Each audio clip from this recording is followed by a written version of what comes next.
Good morning, good morning. So we're here on Reconnect Island in central Sulawesi, and I'm here with none other than the founder, Thomas Desmond. And yeah, so if you want to quickly introduce yourself, Thomas, and then we'll get right into it. Yeah, sure. Okay. Thanks, Tom. Good morning, everybody. Thank you for having me on your podcast. So my name is Thomas Despin. I'm originally from France. Now I'm Indonesian, and I've been living in Indonesia for about 10 years now.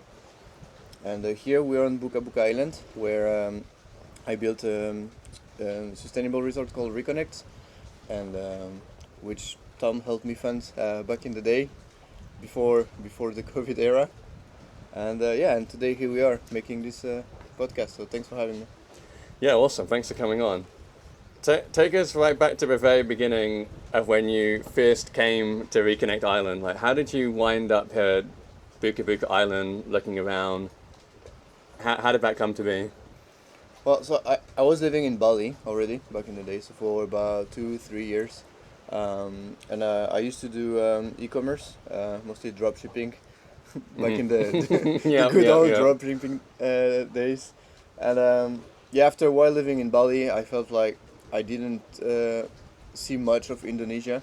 Most of people, like 99% of people, just see Bali, and I felt like I wanted to see a bit more.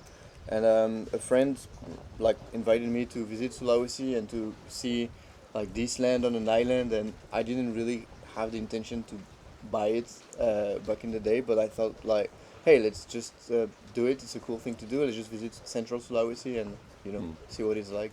So it was a bit random, yeah. Yeah, for sure. There's a leap from you coming out here for the first time, seeing around, seeing outside Bali, and then taking a leap to like a private island and a whole resort and everything. How was photography in islands back then, and how has it changed to now? I don't think it has changed a lot, like the Togen Islands per se. So maybe to explain to people what Togen Islands are. So Yeah. here we're in central Sulawesi. So Sulawesi is pretty big. It's like dozens of times the size of Bali. Oh yeah, much bigger. Yeah. So Bali is one province, and like Sulawesi has like 6 or 7 provinces, and Central Sulawesi is one of them. And we're in a region called the Gulf of Tomini, where there are 56 islands called the National Park of Togen Islands. And we are like right outside of the national park on Buka Buka Islands, which is the closest island from mainland, so the easiest to access. So back in the day when I visited the islands, I felt like let's also take a trip in the Togen Islands, which were already a bit known for scuba diving mostly, and I stayed there for like 2 3 weeks. So just going around different islands to see like what it was like, and also to see like the type of place I would like to build if ever I was to build a place. Yeah. Yeah, this was in 2019. This was in Before 2018, I think, 2018. even Oh, earlier. Yeah. okay. Yeah. Yeah. So when you first set foot on Buka Buka Island, did you feel like a certain way? Did you see the potential straight away when you first arrived? So yeah, first time I arrived, I didn't have any background in building resorts or like building actually anything in the real physical world, and I guess that's what was interesting to me when I came. It was only coconut trees everywhere, like nobody, no building, just a few locals harvesting coconuts, and the feeling I had when I first came was, before the I want to build a resort step, was like I want to live here. Like, so that was my first feeling. I felt like, well, that's the type of place I want to live in, especially after living in Bali for a while, and being, Bali, like how crowded it is now, the amount of people living there, the traffic jams, and so on. And I had all of my life and all of my friends in Bali, and I felt like, wow, that's like the type of next step I'd like for me to have in my life, like living in this type of island. Yeah, yeah. I can imagine like the first few months. How was it like? Were you staying like for a few months at a time, like right from the beginning, and how did you manage the logistics of bringing so much stuff over here? Yeah, so in the very beginning, I still lived in Bali, and I did trips to the island. So mostly for like buying the land and like the first step of developing something. And it's only after a few months, if I recall well, that I started to build like a small hut here, and I started to stay like longer bits of time. Yeah. And I back in the day I had this co-living co-working space in Bali called Houseless Villa, and it was doing really great. And we scaled from like a small villa to like a 15-bedroom villa at that time. And I remember I got this message from my staff. I was in the hut over there, um, and like my staff started to tell me about COVID, you know, Mm. and that's when I made the decision to stop everything in Bali and to be like 100% living here actually. So Mm. that was the trigger. So I Mm. was doing back and forth, trying to stay longer bits of time because when you want to build, you need to be on site, especially in the beginning. Yeah. And yeah, when I got the news about COVID, I had this intuition that it's gonna last for a while, and I decided to stop everything in Bali and stay here full time. Yeah. So how was the COVID impact out here? Were you still able to, get a lot of stuff easily by the boat, but it was kind of hard for like city travel still, or how did it affect the area? So like personal wise, I'm pretty grateful I had to spend COVID on a remote island. To be honest, we Mm. didn't have masks, we didn't have like Mm. Mm. some of the more or less reasonable measures that were taken at the time. So in that regard, it was fine. It was obviously harder when it came to, as you know, fund the resort and actually build it, uh, because who's going to invest on a resort in a in a remote island when like the whole world is shutting down for an undetermined amount of time. So Yeah, yeah, for sure. Yeah, and I remember, I think it was January or February 2020 when I first came out here, like right before COVID. Although, like, Bali was pretty chill during COVID too, to be fair. But, like, yeah, I can imagine, like, yeah, being out here during COVID was really a good mental reset and, like, just so chill. Tell us a little bit how you went about fundraising and how you got your first investors. There was like a Indigo campaign as well at some point? yeah, How did you do all of that? so the Indigo campaign I think came like a little bit after. We mostly used it to fund our first desalination unit because Mm. yeah, for people who don't know, which is probably most people, we produce most of our water from seawater, which we desalinate using sun powered electricity, and we produce fresh water and drinking water by ourselves. And for that reason, we call it sustainable island. And so yeah, we raised funds through an Indiegogo campaign specifically for that desalination unit, and then most of the rest of the funding was personal funds I had and like private investors like yourself. So and the way we did was nothing fancy. It was just me sharing posts on Facebook about Mm. ideas of developing this island, and some people who resonated with it reached out to me, and that's basically was pretty organic, I'd say. Yeah, and just operations from Hustlers Villa would have helped a lot with things as well, like a Yeah, stepping stone to this. it's actually a good point. I've never really thought, like, I didn't really think about it. I think it might have helped, like, people, because we've met a lot Mm. of people there. Mm. Not, Yeah.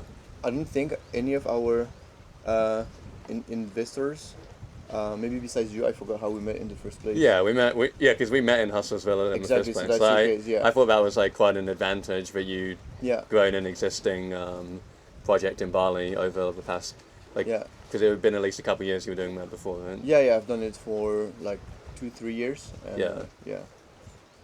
Yeah, and when I first came out here and like see the island itself, and I was like, wow, yeah, I could really see the potential here, and like it was such a good story, and yeah, like a good narrative of like digital nomads were already really picking up before COVID, even Yeah. 2017, 2018, um, and then yeah, after COVID, of course, like it even became way more popular, people working online and all this, so it kind of all went together nicely, I'd say. Yes, is it 93% now that you guys are solar powered or like from the land in some way? How did you get it to such a high number, and how do you break the last 7%? So yeah, now it's like 93% of the energy of all of the electricity we use on the island comes from the sun. 7% comes from like a backup generator we have, Mm. which is like diesel powered.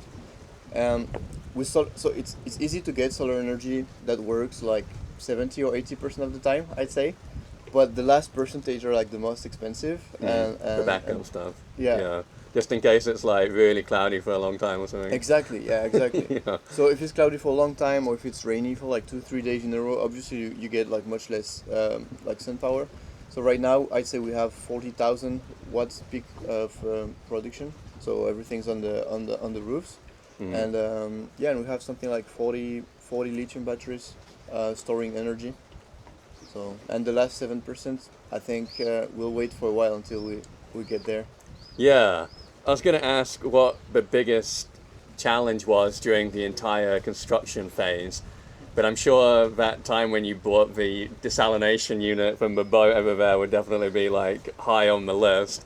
You can tell us about that's that. pretty high on the list of the things that made me worry a lot. Yeah, I remember watching that video. How did you feel, and how did you set that up? Even like Uh, so everything that's pretty big is pretty hard to bring to the island. One of the main reasons, just so people understand, is the whole island is surrounded by reef, right? Which is great. However, when you want to bring like a big boat, you know, it doesn't really make it in, even during the high tide. So all of everything we have to bring here, we mostly use smaller boats. And yeah, that's a challenge when you have like a desalination unit that's about maybe like 1,000 kilo, 1 ton. It's a challenge when you want to bring like a generator, pretty much everything that's heavy. So you need to really rely on locals' wisdom Yeah. of how they are used to put things in boats, and Yeah. it's not actually fitting any standard whatsoever. yeah, yeah. Is it intuition, And experience? basically the way it goes, like they send me pictures there, and I'm like, okay, I'm just gonna turn off my phone for 2 hours, go back to bed, and pray for everything to go fine because I cannot impact You it didn't even anymore. yeah, you didn't even want to But- like be there for that. Yeah, Yeah, like I saw that like half of them are like kind of still in the boat. Some people are like in the water, and some people are like on the bit back here, like ready to pick up, and When then they using unload like it, a yeah. using like a lever to like also take a lot of the weight off, right? Because Yeah. it's pretty damn heavy, that thing. Yeah, and and there's if no- anything goes wrong, it's also just like immediately gonna be like yeah, very bad. So yeah, and it's not like you have any form of guarantee or like yeah, warranty. they come like you all the have way in from Europe. China too, wasn't it? Yeah, the first one we had came from China. Yeah, Yeah. so Yeah, well, that would have definitely been up there. Yeah. Yeah. So, like, how long was it between when you first arrived here and the first guest, the first guest at Reconnect Island? I think the very first guest was like a few months after. I'd say not really long after. It was like mostly local guests came, or like nothing was ready, but we had guests, so people Yeah. were curious to see how it was. Yeah. We built the glamping first and the first bungalow, Mhm. and yeah, we quickly had the first guest, but then the point to work like when we were actually operational with a proper team and actually like fully open like we are currently, that took like a few years. Yeah, yeah. I mean, it's very gradual, step by step. Yeah, Right? especially during COVID when only local people could come for like Yeah. 2 3 years. It was Yeah, like pretty yeah. long. Yeah. So yeah, the local people coming originally. People would also come just like for a day trip and just like Yeah. enjoy being on the island. Yeah. Yeah, exactly, and especially in the beginning when everything was totally closed for foreigners. And even when it reopened, I don't know if you remember, you had to get like I don't know how many amount of vaccines and how many amount of tests, and Oh, yeah. so people didn't like directly go to remote island. So Yeah. so we worked like only with local guests for quite a while, like a couple of years, and yeah, so we pivoted and adapted to the local market, which is mostly large groups, day trips, one nights. And also like corporate events, like you Yeah. have like the team from the bank, coming like 20 30 people or more, and so that's what we focused on in the beginning. Yeah, how are those kinds of events going on? Like the staff enjoyed it. They did like team building exercises or Mostly, yeah, things yeah. like that. Yeah, Yeah, like Indonesians do a lot, and they have like specific budgets for that every year. So the fact that we were like a newly open, I mean not even open officially, but like a new place, made people very curious, and the fact that we're very close to mainland also helped, because the paradox is Indonesian people, although they live on the 17,000 islands, they don't really enjoy being on the water for long periods of time. Yeah. So being the closest island to mainland was definitely like a good setting point. Yeah, yeah. For those that don't know, it's only about 40 minutes on a good day on the boat, and you're getting a new boat right now, which Yeah. maybe going to be a bit faster. So it'd be like 30 minutes 30 minutes? is what that was the goal. The goal was to go as low as 30 minutes, because I think 30 minutes is not like you don't really feel it. Yeah, yeah. 30 minutes is pretty good. Yeah, yeah. So Especially compared to the other ones. yeah, exactly. Yeah. The other islands you need at least an hour and a half to reach. Yeah, yeah. So yeah, and us being in the middle mean we can also organize day trips to the other islands, especially with the new boat that will arrive in hopefully a week. Yeah, yeah. Hopefully, I get a chance to come on the maiden voyage, and we come around these other islands. Because I haven't been to any other one yet. Oh, yeah? Yeah? I've only been right here. I think you should. It's Yeah. amazing. It looks great. It's really good. Yeah, it would be awesome. Did you know straight away how good the diving was going to be here, or was that like a surprise that came later? Yeah, that's a good question. I actually had no idea that the diving was any good. I hoped it was, but I would build the resort either way. So the idea was not to build a dive resort anyway. So I was like, I want to build a resort, and then diving would be one of the activities, Yeah. which is what we have now. I first knew the diving would be great when it was actually during COVID, and there was this guy who came from another island, and he rented some dive tanks on mainland from the government dive center there, and he tried to dive around the island to have any idea, and he was the first person to tell me, dude, you have to open a dive center, it's amazing. So that was the very first time. Awesome. Yeah. Yeah. Yeah, yeah. Good feedback. Yeah. Yeah. So like, yeah, and obviously you guys are competing with the other Tongan Islands for the best kind of experience out here. How is it going with the island competition now? Are you guys in the lead, or how is it competitively out here? So I don't really feel like we're competing with anybody really. Obviously, like when you have like just a couple dozens of resorts, obviously there are some like people feel like it's a competition. Yeah, But yeah. the way I decided to see it is, I think we're just like one place that people can go, and we offer like a specific type of experience, and it matches for our specific market. And some other islands, they have their own uniqueness and their own selling points, and it matches for their market. Obviously, we have some overlap, of course, and we do facilitate transport between islands, because for the guests, I think if they want and they have 3 weeks, they want to spend maybe 1 week here, 1 week on another island, 1 week on a different one. So I Yeah. try to, as much as possible, work with other resorts instead of competing with each other. I think it's a better mindset to try to work together. Obviously, when you like the latest resort to open, some people see you as a threat or as a competition, or they say, oh, they're going to take some of our markets. I really do believe in making the cake bigger instead of fighting for a smaller one. Yeah, And absolutely, that's yeah. what I'm trying to do every day, Yeah. with different things we might talk about later. But there is, in some places, in some other resorts, there is this mindset of like, oh, we need to get more guests, and I think it's not really efficient. Yeah, I think if the whole Tongan Islands as a whole, gets more exposure, more government funding, all the stuff you've been working on, Yeah. then everyone's going to be better off for it, right? Yeah. And- exactly. Yeah, and you've had a couple trips talking with a lot of officials around here, which is hopefully pretty Yeah, good. hopefully. And how did you go about like marketing? Like you had a few influencers come out, do some TikTok videos, Instagram videos. What kind of moved the needle most with the marketing side of things, getting Reconnect out there? You mean which one worked the best? Yeah, like what kind of marketing strategies were most effective for bringing guests out here? Yeah. So yeah, initially, especially when we only had the local market, I focused obviously on what worked with locals. So mostly was TikToks, especially me doing TikToks in Indonesian, which had like a lot of reach initially. Now obviously we're like 90% international market, so I focus more on what works with the international market. The main thing I'd say that works is it's nothing crazy or like no secret. It's mostly what we do is during the low season we have content creators coming here.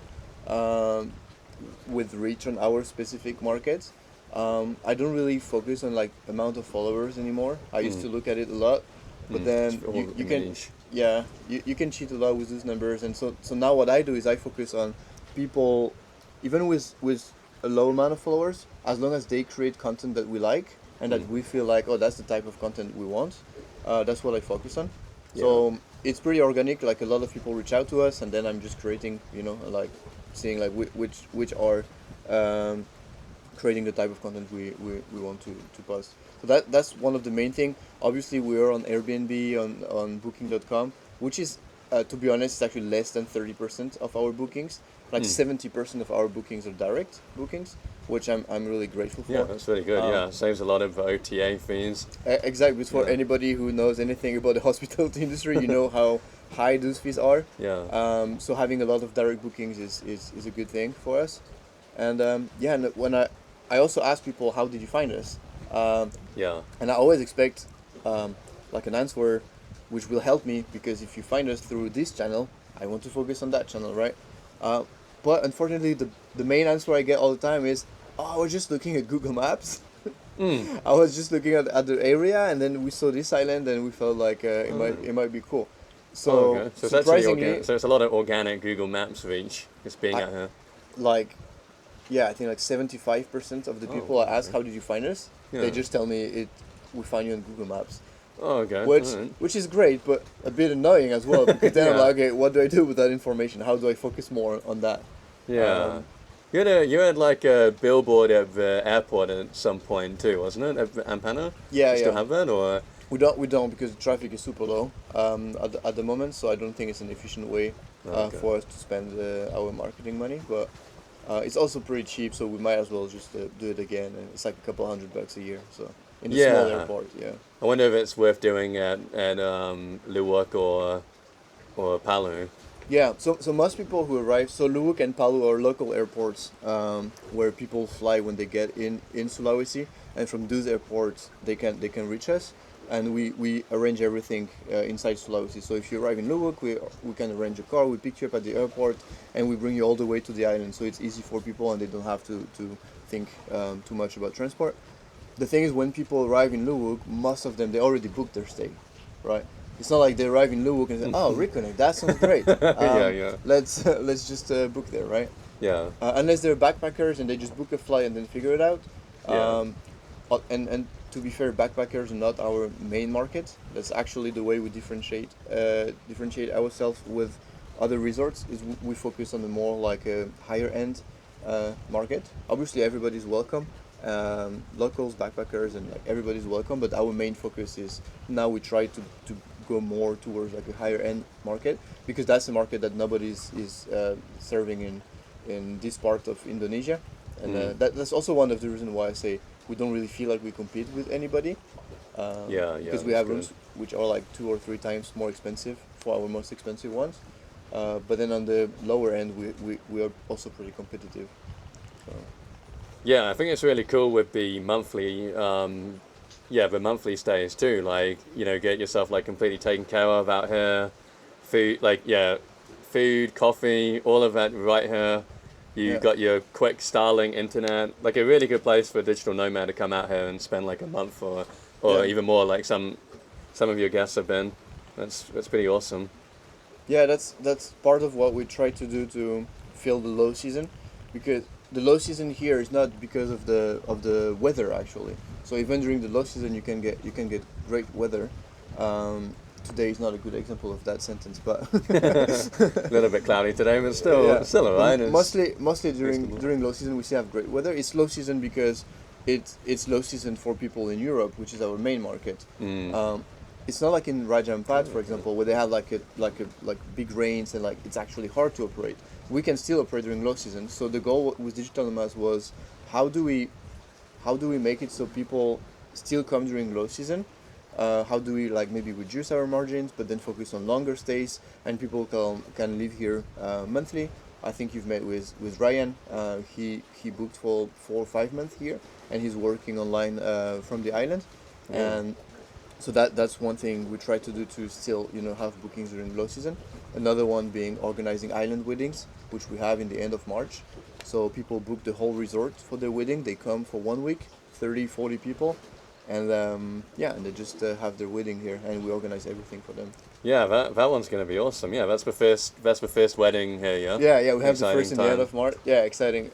A bit of stress because it's the first one. Logistics for wedding is complicated. So imagine logistics for wedding on a remote island. Um, Mm. yeah, but yeah, it's very exciting. Yeah, that'll be some great content, I'm sure, and really yeah, help more people want to also put it in their mind that they might want to have a wedding out here. Yeah. So in terms of Europe is the most popular destination that people are coming from. Is it which nationality specifically, if you know off the top of your head, are like leading? Yeah. So top one, if like the top one area is Europe, and inside Europe, the main countries we have guests from is French, Germany, Italy, Switzerland. That'd be like the top four, I'd say. Yeah, the core European. Not like and the UK as well. We have some, but it's not on the top. It's not Oh, on the okay. top. French is like half of our European guests. Ah, okay, French. So- Is that specifically like because of you, or is it because just like a little bit random, or are they like islands? So over the past, French people have been coming to Togen Islands a lot. It's like for the past decade, so I don't think it's related to me. Okay. And now most the guests who come, they have no idea that I'm French. Oh, So, okay. They didn't. Okay. yeah. Because I saw on like Booking.com and that, because you got the French like the languages, the French, Indonesian, Oh, that's a fair and point. English. Yeah. It might actually. Maybe some of them have seen yeah. it. But yeah, if most of your if a lot of your bookings are coming from Google Maps, that's pretty interesting. Yeah, like because I mean I talked to some of the other guests as well that they were also kind of in the area, right? Like looking at what's going on, Yeah. planning a little bit on the fly. So that's something that you can maybe lean into in some way, perhaps. Like, did you run Google Ads at all as well? Yeah, we do. Like currently we don't, but we do. Yeah. Okay, Yeah. right. Google Ads. Then I'm seeing more results, to be honest, from content creators coming here and sharing stories on their Instagram, and it's like we have way less reach, but it's more targeted and it's more organic. Yeah, yeah. Some of the content's been really good. Like the the underwater diving shots, amazing. And yeah, like which particular videos have had like just the best response and get talked about kind of the most by the guest, if there's any. I don't think there's any. I think what made the most difference for us was not to have like one person come out and do videos. I think this is working less and less. Like to pick one big influencer and hope you will get a lot of bookings from it. But what works, I think, for us is just to do it consistently, and just to consistently reach new part of our target markets. And like we have dozens of content creators coming every year, and I think that's what's working. Like regularly having new content, posting. Like we post every day. We post stories. We post on the feeds. Everything we post on the feed now we also repost on our TikTok. Yeah. So I cannot tell you really like one source or one specific influencer. Yeah. Although now I'm thinking about it, we had one that was like pretty famous, especially with the underwater community, which is like really niche. Alex Kidd, he came here doing mostly freediving content, and like we had a lot of guests coming and say, "Hey, we saw your resort on Alex Kidd's Instagram." Yeah. So well, maybe a couple dozens, but I think overall it's like the doing it all the time. That works. Yeah, it's looked great. I've seen so many awesome clips from the community. Yeah, super cool. Tell us a little bit about the future. Like 5 years from now, is there significant difference like tell us about the significant differences that you're planning to work towards and how you vision Reconnect Island 5 years from now. So 5 years from now, I'd say the main thing is we'll finish all of the buildings that we've been working on, to finally reach the vision we had in the very beginning, which was to have like about 20 rooms.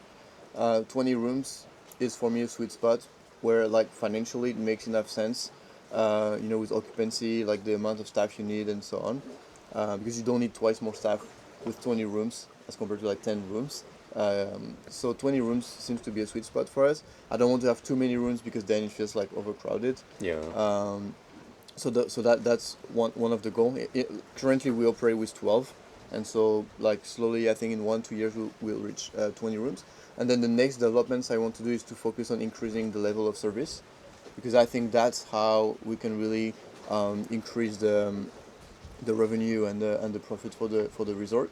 So not like building more, but like doing more with Optimizing. what we have. Yeah. Then in 5 years, hopefully, I'm totally out of the operations. I'm already pretty much out of the day-to-day operations. I'm grateful we have our team on site handling everything, the bookings, replying to the guests. I'm still handling, like 20% of operations, but it's like so that in 5 years, right? So ideally, I'd be fully out of the operational, and I guess that's two main things. If I manage, it's not actually 5 years. It should be done in 2 years, I hope. Yeah. So Yeah. 5 years from now is like increasing the occupancy overall, because now we have like a really high occupancy during high season, which is almost 100%, and a really low occupancy during low season. So I want to, Difficult obviously seasons, keep the high occupancy during high season, and like think of ways of like increasing the occupancy during the low season. Yeah, like one. So the monthly stays is like one of those ways to. Yeah, monthly stays is an idea I want to focus on more, because for monthly stays, you obviously have like a way lower rate per day on the room, but then the room is booked like fully during 1 month, so it actually makes sense for us to do that. We wouldn't do monthly stays during high season, because during high season, as we do dynamic pricing, it would not make sense for people. Like the rooms can be 2 or 3 times more expensive during high season. So if you want to come during low season. Yeah. So just tell the audience the low season is what months? What months should people come if they want to stay for a month plus? I'd say anywhere between December and May is pretty low occupancy, and weather is pretty good. I personally enjoy it more during this month, to be honest. Yeah, that's that's the month I've been coming out 4 times. Yeah. Always between December and May. Yeah. And then the peak high season is June till September. That's when it's always busy. The peak is August, Oh, and then you have July is almost at the peak, and then September, October, November is like going lower, but it's still high occupancy. okay. So Okay, cool. Yeah, so being able to mostly step away from operation, is that kind of like the end goal as well? Is having it just completely completely ran without you having to still live here, or you still think you're going to live here, or are you going to move to another island and build a new resort, or what are you thinking around that? yes, when I mentioned like I want to be out of the operation, it's actually not because I don't want to do it. It's because if I manage to be fully out of the operations, it means I manage to create all of the systems and all of the processes. That means the resort is running efficiently without me having to, be inside of it. Yeah. I still want. My plan is to still live here, in the next years. Obviously, we'll see how it goes with my daughter growing up and eventually going to school and eventually going to university. Like we'll see. But my goal is to keep living here for the next years. I don't have any plan to move anywhere else.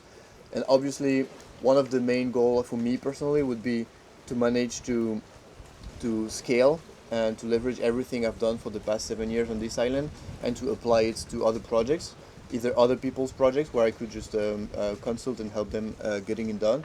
Yeah. Like how to start from scratch on a remote island. Yeah, for sure. I've been having people asking me this all the time. So Yeah. now I have some experience with it. I can apply this experience to other projects, and also doing other projects of my own. One of which I'm building now in the Banggai Laut, in like the south of Luwuk. And if you heard of it, there is this very famous lake that's the water is very transparent and it's been viral lately on social media. Okay. Paisupok is how it's called. So I want to build a resort in that area, and this time I want to do it not on my own, being like not on my own on site, but with a partner. Okay. And so that these are for me personally two ways of scaling, is like applying my knowledge and leverage it and apply it to other people's projects, and being paid mostly with equity or some kind of thing like that. That makes sense for everybody because I can help people save years, and then I Yeah, would just get definitely. some equity for that, and Yeah. then apply this to other projects. But because I'm doing it with other people, that's also a way for me to scale. That makes sense. So I focus mostly on like what I'm the best at, and like they focus on what they're the best at, so we can go faster that way. Yeah, that would definitely help a lot of Yeah. people that are trying to go down that route. There was another project in Samba, is it, or another island that you're still So working on? yeah, one in Sumba called Kabisu, and the other one in Banggai Laut in Asasal Island. Ah, okay, yeah. I haven't. So that's near Luwak. Easy Yeah, to get. exactly. Okay. Yeah, exactly. So the goal is to have some synergy and like having guests going from one resort to the other, Hmm. and we will be the first resort built in that area because there's no Oh. resort now Oh, there. okay. Wow. So that's like a more recently popular area because of the transparent water there. So that's one of the like of the things that make people go there. Yeah. They have also dozens of like pristine white sand beaches. They have like waterfalls. So they have a lot of things to Oh, see, wow, okay. and the access there to Luwuk is actually easier than here. So for example, there's some people arranging charter flights from Jakarta directly to Luwuk. So Oh, wow. access wise, it makes sense for us. Like people going there, and there is no resort whatsoever. So we could have them first stay in our resorts there, and then we could arrange a transport for them to come to reconnect. So there would be some synergies. Yeah. Just so you know, like there's the same amount of guests every year going to that area than in the Togian Islands area. The difference there is zero resort there, and 30 resorts in Togian, right? And they have the same amount of guests. So it's a shame not to have a place to welcome there. Like they Yeah. stay in homestays or like random places now, and would like to build the first resort. So is it going to be it?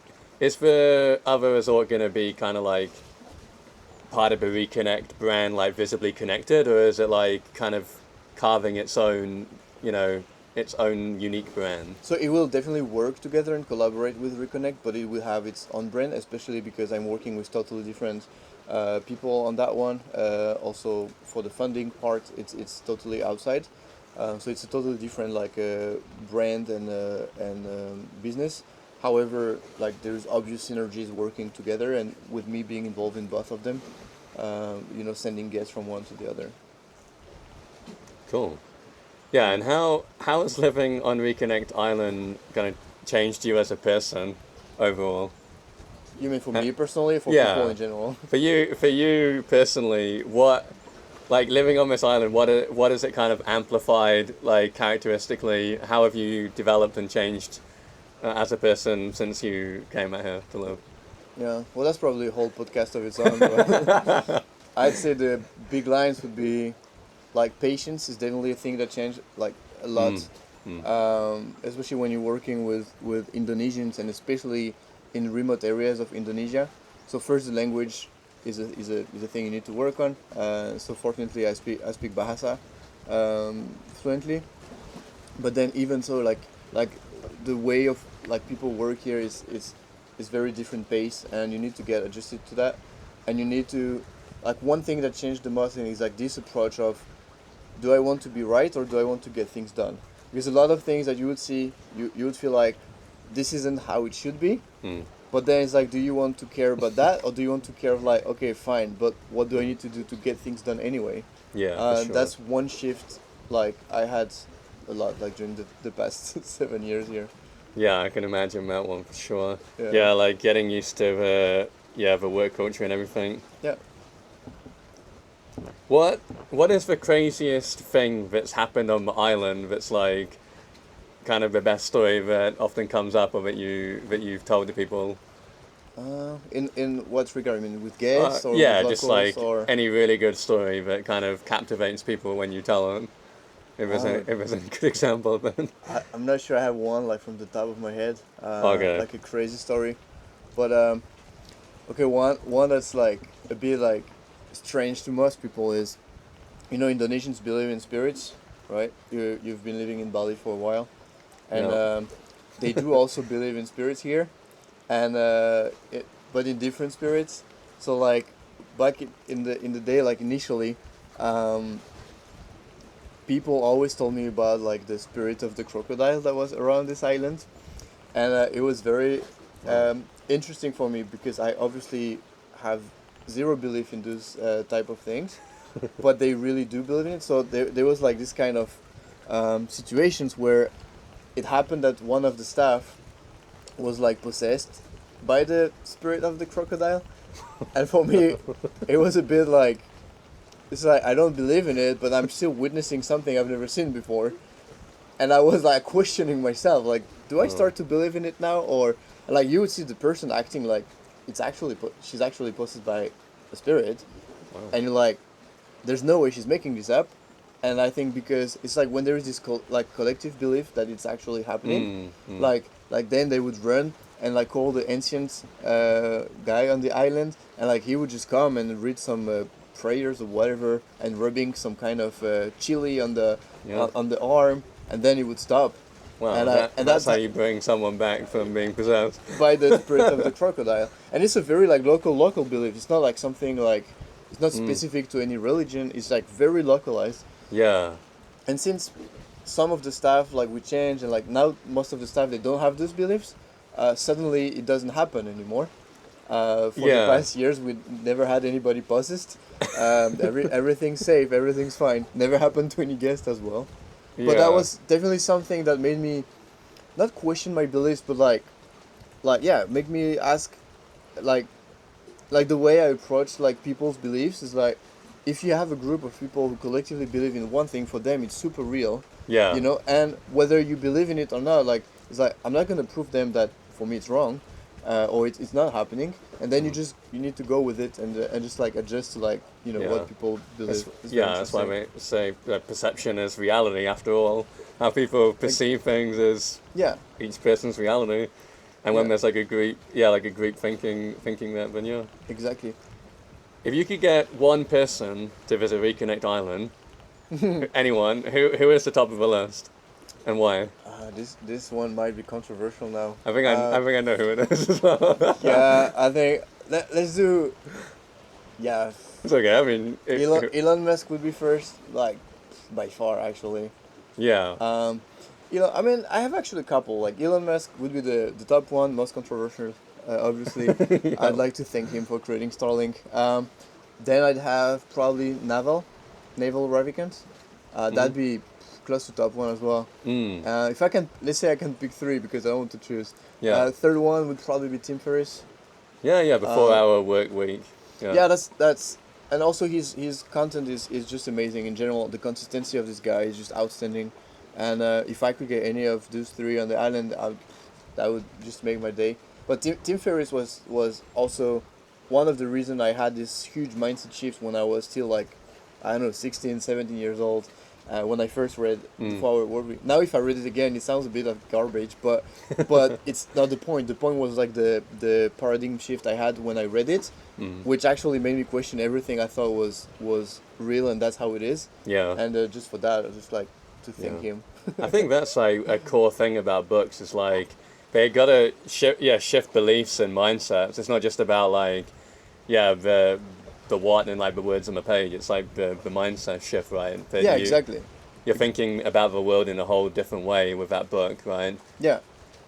And it's like, and sometimes you read this book again like years after, and you're like, why did I thought that was any good anyway? And it's because you're just at a different place in your life, and for sure. You need at a certain time is not the same that you need at a different time. Yeah. So like another example of that is I don't know if you've heard of the book The Game by Neil Strauss. I haven't read that, but I hear about it a lot. Yeah, when I've read that book, it absolutely changed my life.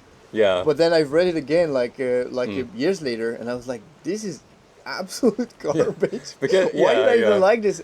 Because when you're at the much later stage, it's like you look back on that time, it's like, oh, it's so obvious, it's so boring, it's so.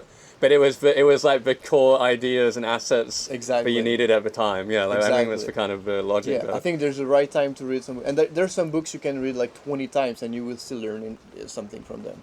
So it depends on the book.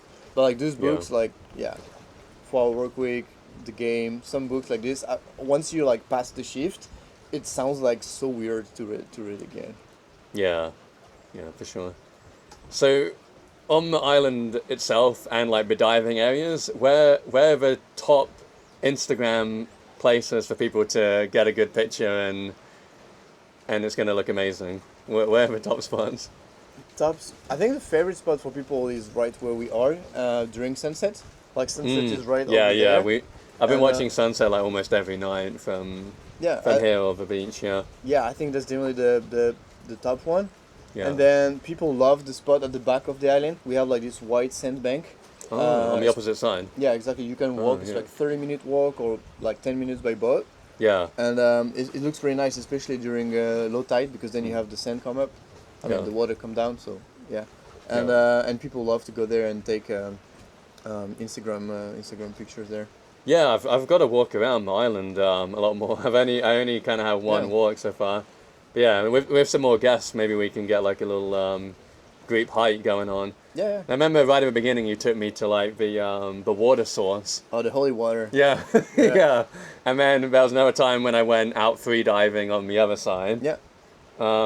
I don't think I've been to that popular like sandy bit down there, like where. Yeah, I think you should. I gotta go to that one. I've been seeing that. It's really good. It looks like Maldives or something. Yeah. Yeah, actually. It reminded me of Maldives. Yeah, exactly. I will just show you quickly if I can. It's this one.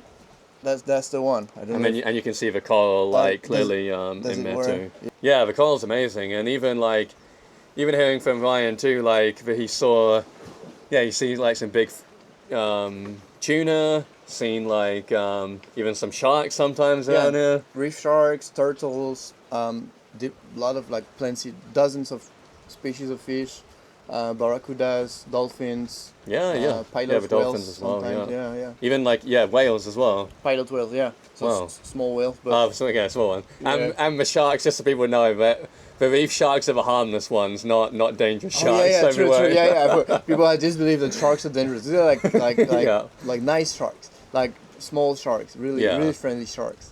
I even swam with like some of the bull sharks, which are the big but also harmless sharks in the Maldives. Okay. I don't know if you get them at all over there, but yeah, plenty of different. We mostly have the black tip sharks here. Okay. Yeah. Right. Yeah. Do people even like do like hand fishing out here? Or how do they catch fish out here? We mostly buy our fish from local fishermen. We have an agreement and work with them. We only buy fish that is sustainably fished, which here means mostly with a line and by hand. So that's where most of the fish come from here. It's also much fresher because we just get it right after they fish it. And everything that's like using a net or any destructive fishing method is absolutely banned from the island. And we have this agreement with locals, and like nobody's doing it anymore. Yeah. So yeah, and when we don't get enough fish from them, we would buy it from mainland. The wedding is obviously going to be like a really cool big event coming here, but it also had me thinking, like the people are craving in-person experiences like retreats, masterminds, like particularly in the entrepreneurial space. I think masterminds like a huge thing. Perhaps if that's on your radar or how you think about how that could go. Yeah, that's actually a good idea. We also had requests for yoga retreats. That's a big thing now. Obviously, we are open to all of this. And I'm not like specifically adverting for one or the other. We have organically requests, and my goal would be to do one of each first, and then document it, and then use it to actually show that you can do it. Yeah, because for people sure. would like ask you to do like a yoga retreat or like an entrepreneur retreat. They would ask you like when was the last one you did? Can you show me some content? So we need to get started. Yeah. So I'm grateful we will have our first wedding. And then we have an agreement with the couple that we will be able to reuse this content for our marketing. Yeah, awesome. Yeah. And there's a lot of construction going on right now to get the capacity up a little bit. Yeah. And should be done for the wedding. It has to, because there will be 30-something people, so it has to be done in a month and a half. Yeah, it's closing in. Yeah. Get them to hurry up. Yeah, but and the food is really good as well. How do you get such good food out here? Are you like is some of it grown here on the island? Or like how do you source the food? It's been very good and a lot of variety here. Yeah, I wish we grew more food on the island. And we tried, and we have some, like obviously all of the coconuts come from the island, most of the papaya, the moringa, like some stuff grow here, Yeah. but still, and the fish come from around the island, obviously. But some things like chicken, eggs, a lot of like vegetables, we can't really grow them here, Yeah. or people just don't grow them here. So we source everything from Ampana, which is the closest town, Yeah. and we work with one local supplier, and they source everything from us from like a very local range around the area, and then we ship everything several times a week per boat. And yeah, and then we've been working hard on having some diversity. Um, and the reason why we focus on that was initially, and I still do it, I'm always reading every single negative reviews from every single resort, so that I can learn what are the things that make the guest disappointed, so we can actually fix it before it happens to us. So it's Yeah. been something that was very efficient, especially in the very beginning when we had no idea. So I had my own experience, and I knew what I didn't like when I went around the Togian Islands, and that was the main things I wanted to fix and focus on when I built the resort. But then reading the negative reviews was actually such a cool hack to get like 2 decades of like knowledge on like what the guests didn't really enjoy. Yeah. Yeah, and I mean that's reflected in like the reviews are so good out here, like 9.4 on booking.com or something, and like 4.8 on Google Maps, like very very very high. So it's obviously worked a lot for reviews. Yeah, I'm grateful the guests have been really nice with us in the reviews so far. Yeah, and we do get a couple of negative ones, and those are actually teaching us much more than the positive ones, to be honest. So yeah, always be learning. Yeah, and in terms of the reconnect area on the island, are you still going to like expand into new land on the island right now, or is it already kind of like set where it is? Yeah, so the resort itself will, I mean, obviously stay here, and we'll expand to 20 rooms in the upcoming years. I'm always buying new land on the island. Mostly is locals come to me and ask me if I want to buy land because they need funds for different reasons. Also, now we have like all of the west coast of the island. Um, One of the reasons is like it would be pretty annoying if tomorrow like some other resort would be built like next to us. I saw this happen in most of the other islands, and I see like how hard it is for actually both resorts, the new one and the old one.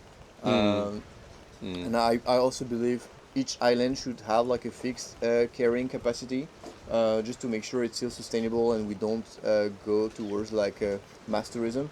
And for that Yeah. reason, like 95 or more percent of the land I'm buying is just for conservation purpose, and I'm never gonna build on it. Yeah. Um, so yeah, that's what I'm focusing on right now. Yeah. I guess it could be used as like just outdoor space for like Yeah, the yeah, events sure. and whatnot as well. Yeah. Yeah, yeah, obviously, yeah, yeah. Yeah. Maybe I should get a mastermind together or get some people to host one here so I can be part Yeah, of it. I think yeah, I think you That'd should. be really cool. I think it's great. Yeah, people would love it. Yeah. Yeah. Yeah. Was there anything else that you wanted to say, like, to people that are considering coming out here or want to host something here? Any other thoughts? Um, yeah, for people who plan to come here, it is remote, and it sounds like it's really hard to get here, but hundreds of people still manage to do it and have a great time. So, yeah, if you're into like remote island vibe, if you think Bali is too crowded, if you're tired of living in a city crowded, yeah, just give it a shot. Come here, visit other islands. Life's pretty good.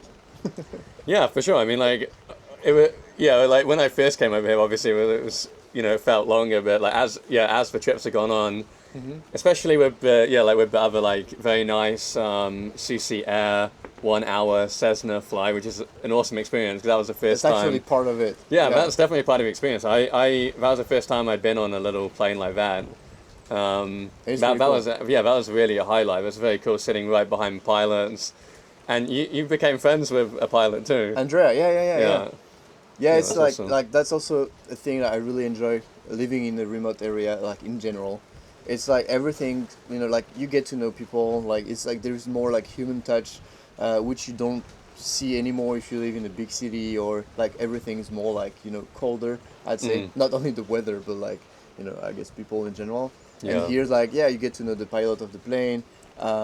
Like sometimes, like when we have guests, like she brings the plane like just like going like above the island, say, oh, that's where Thomas is, so that's where you go to spend the next week, or like Yeah. things like this is very like organic and like human, and that I really enjoy Yeah, with that's here. awesome. Yeah. And also we've been working a lot lately on improving the access, and I've been working pretty hard with the government trying to open a route directly from Makassar, which is the closest international airport, Yeah. to make it easier for people to reach the islands. Yeah. Yeah, how could would that also be like a Cessna flight, or like just a little bit bigger but one of those propeller type Exactly, planes? Yeah. an ATR. Yeah, that's Yeah. what we're working on. Mm. Like meeting with airlines and meeting with governments, and getting them to understand that if they really want tourism to develop a bit more in the area, like we actually really need this access from Makassar. Yeah, it'd And be huge. It'd be huge. I mean, people still come out here. We still have like thousands of people coming every year to the area. It's just like, how do you make it easier so like more people can discover the region? And yeah, ATRs, they have like 72 seats, and yeah, right now I'm working on that with the government, especially because the head of the government recently named me at they call it the head of the Regional Tourism Promotion Board, Yeah, awesome. BPPD in Indonesian. And so yeah, suddenly I was named in some kind of official document saying I was leading this board, and it actually helped me go to rooms I couldn't go before, and meet with people I couldn't meet before, and then I try to connect everything together and show them that like if they want tourism to develop, that's what we would do. So Yeah, awesome. Yeah, I mean, getting the government on your side out here is like huge difference maker. Yeah, so you've been doing really good work with that. When did that happen? That recent one?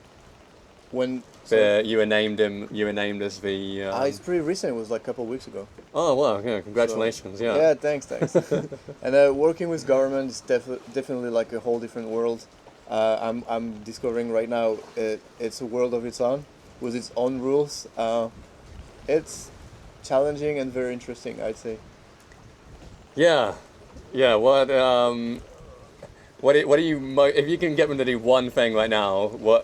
Like what would it be? Is it that flight, or whatever thing that the government could like do straight away that would like be ideal for you? So one thing I learned is that government doesn't directly impact flights. So obviously I'd like them to say, hey, we need this flight, just get it done. It's not really how it works, because for the airlines, obviously this is business. Yeah. So then it's like, do you get like subsidized for it, or like But the government has an impact on how to create the environment that makes it easier for airlines to decide to open a route. Yeah. So that's yeah. That would be one thing. There are like millions of things we need here to improve tourism. So, but that would be, it's like a chicken and egg problem. It's like, hey, Yeah. not enough people come here for it to make sense for us to open a new route. But if you don't open the new route, how do you want enough people to come? So it's like this chicken and egg problem, Yeah. Classic. which Yeah. I'm trying to work on right now. It's very interesting. Yeah. Yeah, and he did an incredible job with overcoming all these challenges. Yeah, like what other specific challenges that you're facing right now? You're trying to overcome like that? Um, no, right now I think I'm just focusing on what I think we need to fix and to improve. Next week, I mean actually tomorrow it's Sunday, right? So tomorrow, I take a flight and I go to Jakarta. We have this meeting at the Ministry of Tourism. Hopefully, I get to meet the Minister of Tourism there, because Central Sulawesi is opening its first international airport in Palu, with a direct connection to Guangzhou in China. Yeah. And as part of my new role, I'm invited there to make a presentation for the area, and I will meet with 100 something travel agents, national media, Yeah. and Awesome. yeah, for some reason they want me to present, so I will be going there, trying to make connections, get more awareness about the region and what we have here, because most people only know the region for scuba diving, but it's also like very interesting to see. We have like some animals here in the area that are like you can find nowhere else. We have like this like very unique kind of wild pig that's only on one island in the Togian area. Oh, yeah. It's called babirusa. We have like a really unique kind of marsupials. Like we have endemic animals as well, and some kind of unique features that nobody's aware of. And yeah, I guess my goal is also to like my job is to get people more aware of that, like all other unique things. It's not only about reconnects, but how do we grow as a destination, not only like one resort. Yeah. Wow. Yeah. Awesome. So a lot of exciting things to come. I'm sure that trip will be really good and get Thank hopefully some really good new leads and get people really interested in coming out here. Yeah. Thanks so much for coming on the podcast. Thanks for having me. It's been a great conversation. Thank you. Thanks for watching. And yeah, like watch the rest of my content here in Reconnect Island. I'm also going to be uploading like some vlogs and stuff. So make sure you like, subscribe to the channel, and see you in the next video. Thanks so much for coming on. Thank you. Have a great day.